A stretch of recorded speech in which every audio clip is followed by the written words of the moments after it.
Meu nome é Karina, eu sou mãe da Ana Júlia, da Mariana e do Benjamin e de alguns muitos aqui na igreja.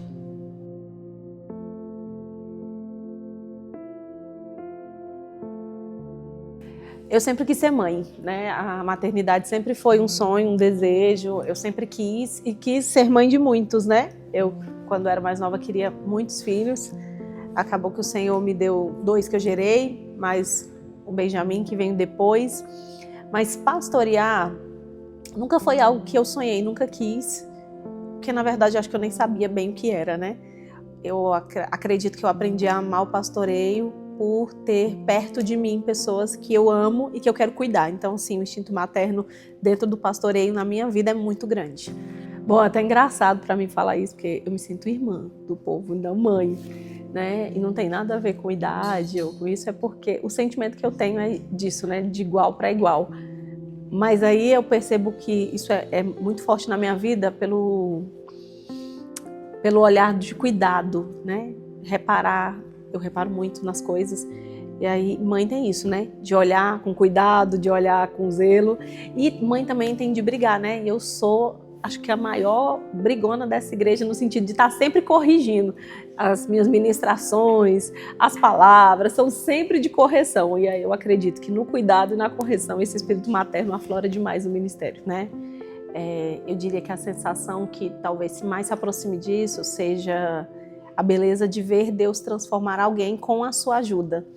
Ver alguém que chegou desmotivado e você ser motivação, alguém que chegou totalmente angustiado e você ser ali um abraço, ver alguém que era tão sozinho e você, né, não só você, Karina, mas você, igreja, ser aconchego e colo para aquela pessoa. Eu acho que esse sentimento é mais forte do que qualquer outra coisa. E eu amo isso, né? Eu amo ver Deus transformar pessoas. Eu amo que Deus me deu a oportunidade de pastorear e crescer junto com pessoas, né? Eu comecei a pastorear muito nova, então tinha mais ou menos a idade dos adolescentes. E eu vi esses meninos se tornarem adultos, homens, mulheres, pais, mães. E todas as vezes que eu tenho oportunidade, né, como eu tenho tido diversas vezes nesses 21 anos, de ver alguém que começou pequeno, né? Pequeno não só de idade, mas pequeno na fé e foi crescendo, eu acho que é uma das situações mais fantásticas da vida. E se assemelha muito em ver um filho aprendendo a andar, aprendendo a falar, aprendendo coisas novas, né? O mesmo sentimento de alegria, de um certo tipo de orgulho de ver um filho fazendo algo é o mesmo sentimento que tem-se quando você vê Deus fazendo algo na vida de alguém e você pode ser canal de Deus na vida dessa pessoa. É ver alguém vivendo os sonhos de Deus, porque um dia você estendeu a mão, porque um dia você orou, porque um dia você acreditou. Isso é muito gratificante, né? É claro que quem convence o homem é o Espírito Santo, mas você poder ser canal na vida dessa pessoa de alguma forma e ver Deus cumprindo promessas na vida dela é uma das melhores sensações, assim. Obrigada a Deus, porque os meus olhos viram isso. A parte mais difícil, eu acho que tanto na maternidade como no pastoreio, e acredito que na vida, é não suprir as expectativas das outras pessoas. Porque às vezes não, sempre nós vamos errar, mas qualquer erro fica muito maior quando as pessoas põem expectativas sobre você. Eu sou uma pessoa que gosto muito de falar dos meus erros, dos meus defeitos, para que todo mundo entenda que eu não sou perfeita, que eu falho mesmo, mas ainda assim as pessoas colocam em mim ou em nós, qualquer pastora, né? Qualquer líder, na verdade, uma expectativa muito alta. E é muito difícil essa parte, porque quando você erra, e acontece com frequência, seres humanos, né? Você vê a decepção da pessoa e a sensação que me dá nossa, eu corri o risco de fazer com que Cristo decepcionasse alguém. Por quê? Porque as pessoas têm na liderança um olhar de que Cristo está nela. E quando você erra, muitas vezes as pessoas não conseguem separar a sua humanidade de Cristo, de quem é Cristo. E eu peço muito a Deus para me dar discernimento, para me orientar, mas vai acontecer. Não de vez em quando, sempre, porque sou um ser humano. Então essa é a parte mais difícil, né? Bom, eu acredito que não tem como amar a Cristo e não trabalhar para Ele.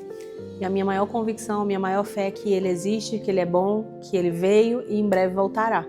E que Ele é o amor da minha vida. Então, se eu amo o Senhor, é impossível que eu não trabalhe para Ele. E maternar espiritualmente ou ser a mãe espiritual dessas pessoas, na verdade é uma consequência da entrega que eu faço para o Senhor por amor, né?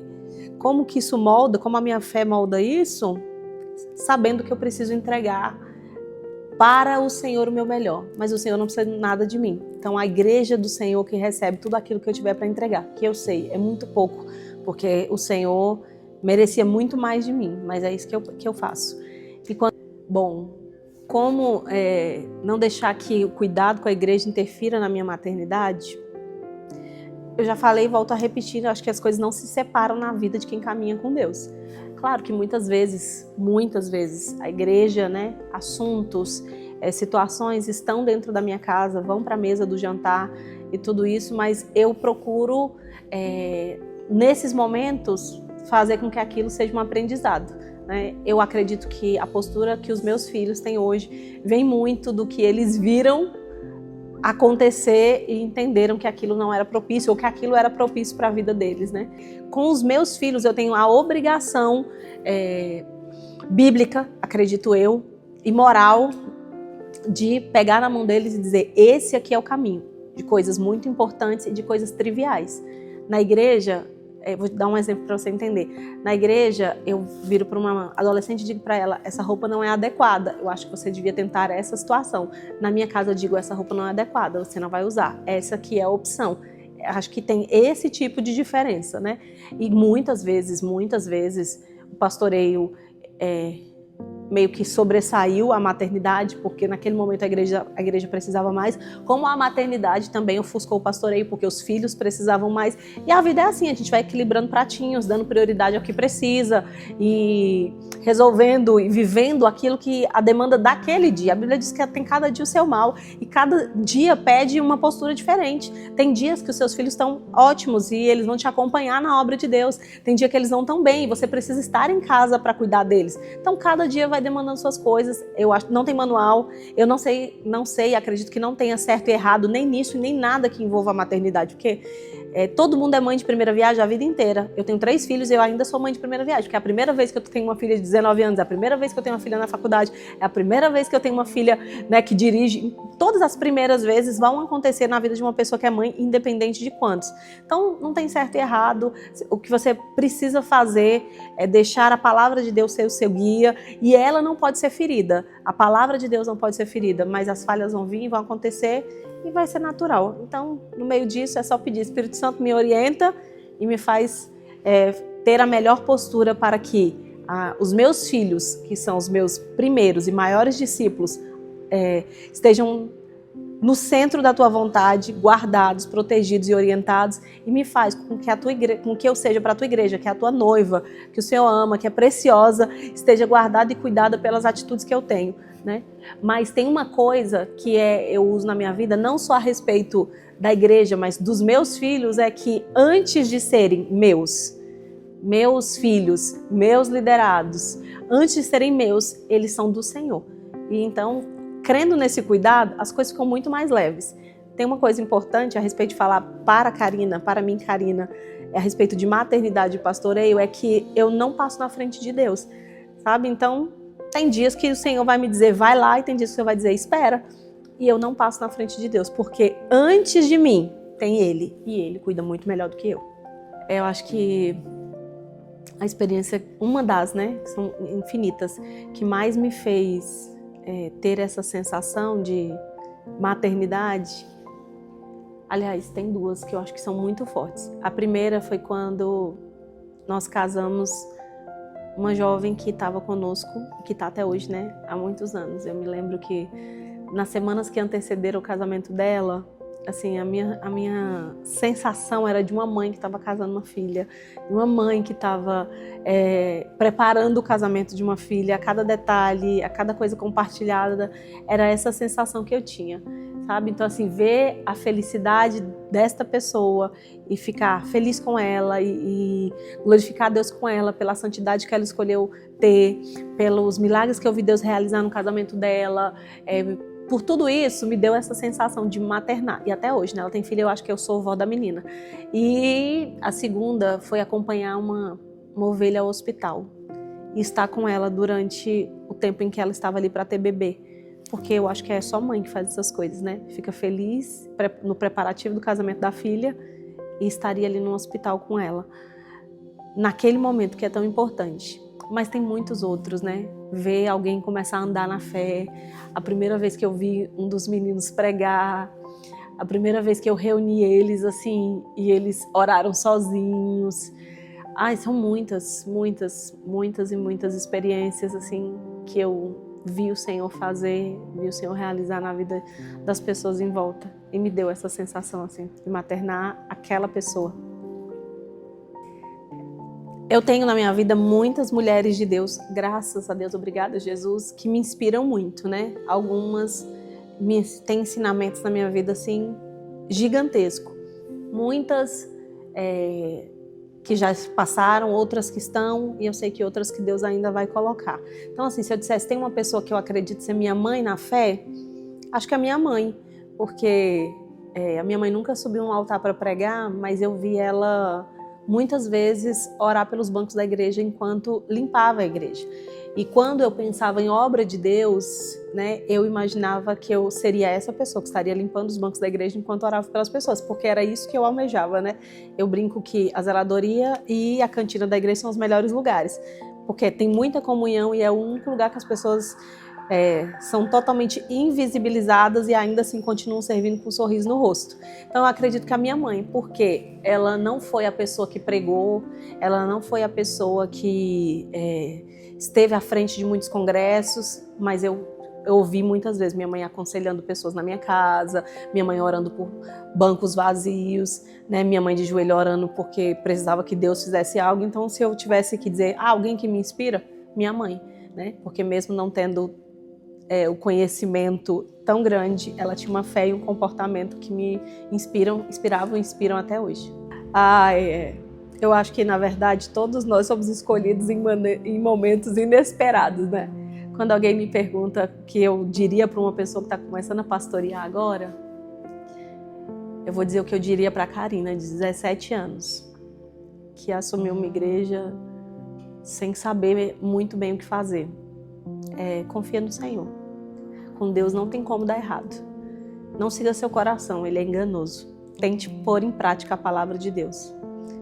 Eu queria ter ouvido esses 2 conselhos quando eu comecei, porque eu era muito nova, muito imatura, recém-convertida, e eu errei muito, com Deus e com pessoas. Mas se eu tivesse ouvido esses conselhos, muitas coisas seriam diferentes na minha vida. Mas eu acredito que tudo que o Senhor me permitiu passar, me moldou, me levou para o lugar onde eu estou hoje, e que eu ainda preciso melhorar muito, mas o que o Senhor já fez na minha vida já foi muito grande. E, para encerrar, o conselho para quem está começando agora, para as pastoras, né, mulheres de Deus que estão começando agora, é impossível amar o Senhor e dizer não para Ele. Diga sim ao Senhor, põe a palavra dEle acima de todas as coisas, e é impossível que as coisas deem errado. Na verdade, é meu versículo favorito da Bíblia, né? O apóstolo Paulo, quando ele diz: porque a minha graça te basta e meu poder se aperfeiçoa no meio da sua fraqueza. É isso.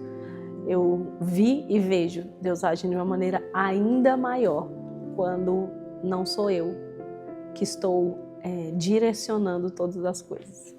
Porque, assim, muitas vezes somos nós que direcionamos. Por quê? Porque a gente acha que é o correto, né? A gente acha que é assim que tem que fazer.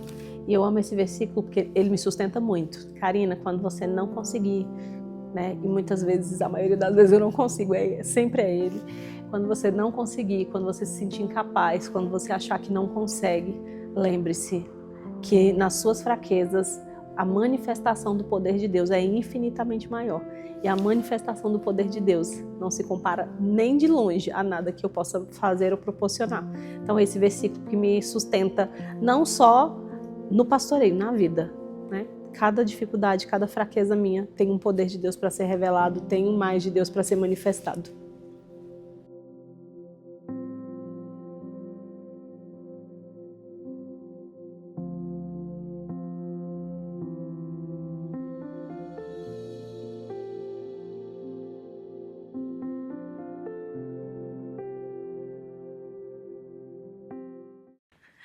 Eu sou uma mãe ótima, porque uma mãe espiritual ótima, porque eu sempre quero alimentar os irmãos.